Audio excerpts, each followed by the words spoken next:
Aloha mai kako, e nā hoa o nā puke Hawaii. And mahalo to Roger Jelinek and everyone involved in making the Hawaii Book and Music Festival happen for now these many years. I'm Craig Howes, and I'm the director of the Center for Biographical Research and a professor of English at the University of Hawai'i at Manoa. It's also my great pleasure to be asked to introduce to our viewers Jamaica Heolimeleikalani Osorio, an assistant professor of Indigenous and Native Hawaiian politics at the University of Hawai'i at Manoa, as well as an award-winning poet, a musician, a kia'i o Mauna Wakea, kumu at Kekulunui o Pu'uhonua o Pu'uhuluhulu, a Molokai Channel paddler, a crew member of the Hokulea, a Wahine no Kana Wahine, just about parent and a lifelong activist. And Heole is the author of a book that appeared what feels like just moments ago, entitled Remembering Our Intimacies, Mo'olelo, Aloha ʻāina, and ʻea, published by the University of Minnesota Press. I'm going to ask Heole to talk for a bit about her book and probably read from it, and also comment on what she feels it's important to know about it. Then I will ask about the process of producing it, since this is a festival devoted to all aspects of books, about why she thinks it's important for her to write books, and about what she sees in her future by way of books and otherwise. But all of this is provisional, because above all, we would like to answer viewer questions and respond to viewer comments. You can put both in the function on your screen that makes that possible, and Heole and I will both be able to see them. Eine he Heole. Aloha mai kako. Mahalo, Craig, for that wonderful introduction. Mahalo to all of you folks who are joining us today. Sorry, it's so disorienting to just see myself, but I know that you guys are all there and I'm not just speaking to the void. For those of you who don't know me, Craig gives the best introductions, but a few other things about me. I was born and raised on the island of Oahu, grew up in Pālolo Valley, and now live in Wahiawa with my ohana, with my wahine, and my parents and my younger sisters live on the same property. And this is relevant, I guess, to this conversation. I was raised in a Hawaiian language learning environment, meaning I went to a kula kaiapuni, which I think is going to be important for us to talk about today because it has a lot to do with my own surprise to the idea that I would be able to write a book someday, and my own perceived limitations of what that meant and how that really became the strength of my research and this work. So I'm just really stoked to be here. There are a lot of people who made this book possible. You can't see it because my background. Of course, Craig Howes and Noelori Silva were my two greatest mentors and allies in this work, and so I want to honor and acknowledge them, but also all of my kumu who helped to support me on this journey, and all of my hoa who pushed me to tell these stories even when I felt like I couldn't. This book really begins with that wahi, with Kilauea, and then later kind of expanding into the mo'olelo of Hi'iaka i Kapoli o Pele, the mo'olelo of Pele's youngest sister, as a launching point to talk about and celebrate intimacy, whether that be intimacy in the family, intimacy with ʻāina, intimacy with each other beyond the ohana. And so we begin with that idea of intimacy and try to look at it through an Oiwi perspective, a Maoli, a Hawaiian perspective. And so, of course, we discuss aloha ʻāina. And we look at aloha ʻāina, this idea that, especially in my generation, I feel like has come to be reborn again in our generation, to be re-articulated again in our generation. So we look at what aloha ʻāina has meant throughout space and time.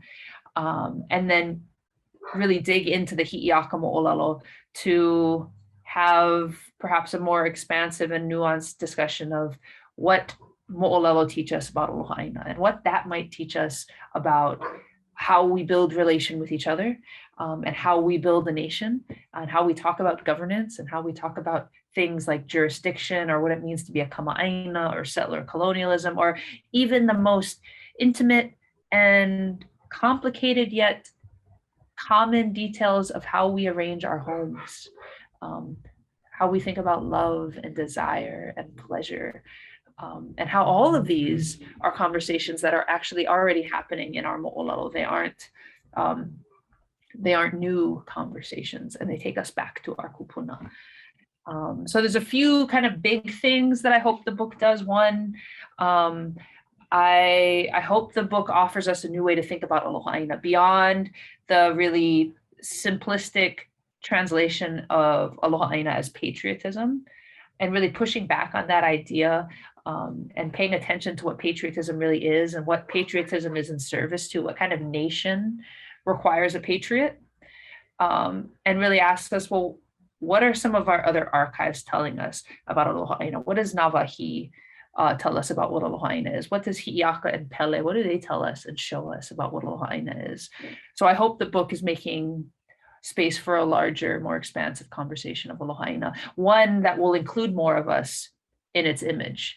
And when I say more of us, I mean wahine, I mean queer people, I mean trans people and mahu, who have kind of strategically over time been excluded from these visions of Hawaiianness. And so the text talks about how our displacement from our ʻāina, which many of us, I hope, are familiar with the conversations around how Hawaiians have been displaced from our ʻāina, how that kind of land and water grab has been achieved over time via colonialism and settler colonialism, and now, you know, this extended belligerent occupation.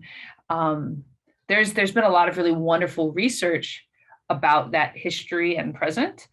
And so this book looks at the way that, along with that displacement from our ʻāina, there was a really concerted effort to displace us from each other. And in fact, our disruption of intimacy with each other helped to facilitate the disruption of intimacy between ourselves and our land, and the disruption of our self-determination over our ʻāina. And so if that is true, which I argue it is true, then the return to our ʻāina must attend to a return to us being intimate and in ethical relation with each other. So that's like the big picture thesis of the book. You know, we do a deep dive into the different relationships iaka teaches us about, so that those of us who may not fit into this heteronormative, you know, heteropatriarchal image of what it means to be in a nuclear family, we might find mirrors of ourselves in that story by seeing all these different pilina, all these different intimacies iaka had, from her kane, her male intimate partners, to her aikane, her female intimate partners, and how she navigated all that murky water. And I use the metaphor of the upena actually to talk about how these relationships are all connected to each other and connected to the ʻāina. We also talk about the way that everything we know about aloha, we learned from ʻāina, and how in order to be good lovers, in order to understand consent, in order to understand pleasure, we need to actually have an intimate relationship with ʻāina. And then the end of the book kind of turns from the past, because like Lilikalaka Me'lehiva has always reminded us, our people, we stand facing the past, backing into the present. So much of the book talks about the abundance of our past. But the last two chapters actually turn back inward and into the future and into the present, and ask questions about how this archive can help us navigate the challenges of our time, whether that be, you know, how do we find home again in places like Waikiki that have become so foreign to us because of settler colonialism? How do we think about the way our mo'olelo will help to guide us in movements that to protect our ʻāina, whether it's at Mauna Awakea or Hunana Niho or in Kahuku or in Hanapepe, so on and so forth. And so it's my hope that, I think I'll probably leave it there. It's my ultimate hope that people come to this book. The biggest thing is that Hawaiians who come to this book, I hope they find parts of themselves in these stories, because the book was really written in a way that the hope was to be really accessible to as many people as possible. It is, you know, an academic text. It's published by an academic publisher, but I really wanted to push back on this idea of what a scholarly text is and is supposed to do. And if it doesn't speak to our people, then I don't think it's very useful at all. And so at the end of the day, I hope it's something that feels familiar to you. Even if the story is unfamiliar, even if some of the language is not familiar, I hope the na'au of the piece feels like something that you can find intimacy with. Okay, and this follows up on what you were just saying. The book covers a range of material and also very different kinds of writing. Could you talk about what paths people will encounter on their way through the book and what kind of pleasures and intimacies as readers they can expect? Absolutely. So usually, at least my experience when I started reading academic books for school, there's a formula we're asked to follow, right? You have like this, I won't say what you'll find in other books. In this book, it begins with my mo'okuauhau. So it starts in the most intimate space. And I trace up my family lineage, mostly to Hawaii Island, but there are some oahu kupuna named in that mo'okuauhau. And I begin there as a way of kind of doing the homework first, right? If the book is about intimacy, I gotta like show you the most intimate part of me. And so I begin with the mo'okuauhau.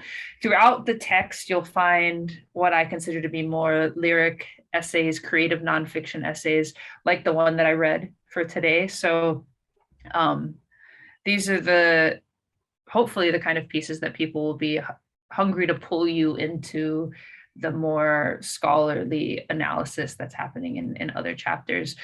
There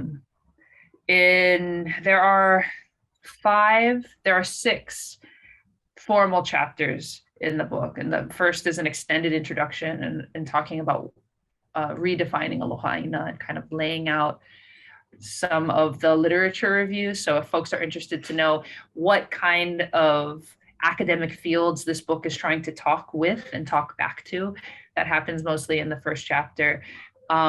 Chapter 2, we dive into the archive, or we map out the archive. Here are the things we're going to be looking at, and this part was really important to me because I wanted people to understand how massive our archive is and how actually small a piece of the archive I'm looking at, with the hope that people will see this as an opportunity to go in and find their small piece of the archive and dive into that and add to this conversation. And so that, like, this book and your book, or this book and your poem, or this book and your song could like sit together from the place of their own archive and like have this extended conversation. Throughout almost every 2 chapters, there's another creative nonfiction essay. So there's a short piece that I wrote for my grandfather's sister, Puna, who is basically my Oahu grandma when I was growing up, that ties her story to Hi'iaka's story, to our story as aloha ʻāina who've been displaced from our homes. And then right before the final chapter, there is another short essay that speaks about our time, the early days of the pu'uhonua o pu'uhuluhulu, so mid to late July 2019, and kind of talking about how the pu'uhonua was established, what those of us who were there in the beginning were experiencing, and how that led me to wanting to connect this book that I thought was already done into this whole other movement that was just beginning. So the last chapter, chapter 6, which I think is called Kupia'i ʻāina, I don't know what it's called, I don't have it in front of me, was actually written on the Mauna. It was written while we were living in a tent up there for a number of months in the summer of 2019. And then at the very end of the book, I try to tie all these stories together with a story about my grandmother, my dad's mother. And Kilauea becomes this really significant returning place throughout the story, obviously because Hi'iaka is, Kilauea is such a prominent ʻāina to Hi'iaka.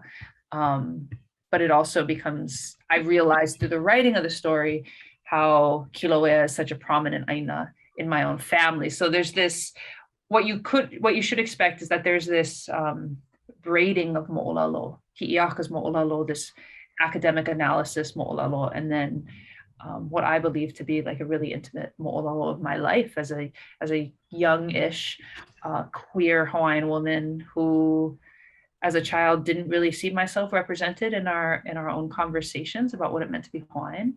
And then the more that I read and the more that I experienced, the more that I participated in our movements, I saw those mirrors everywhere. And so kind of wanting to give some of that back to the Lahui.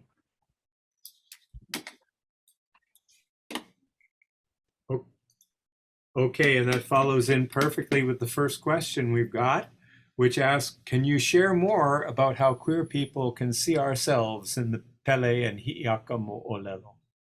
Absolutely. And to answer this, I have to give a shout out to Kumu Kahua, who was the first person to direct me to this mo'olelo.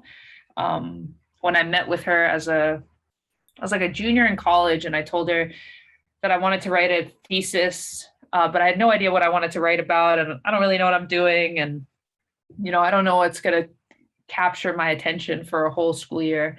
And she just kind of looked at me, kind of knowingly looked at me, and she said, "You know the story of Hi'iaka i Kupolio Pele?"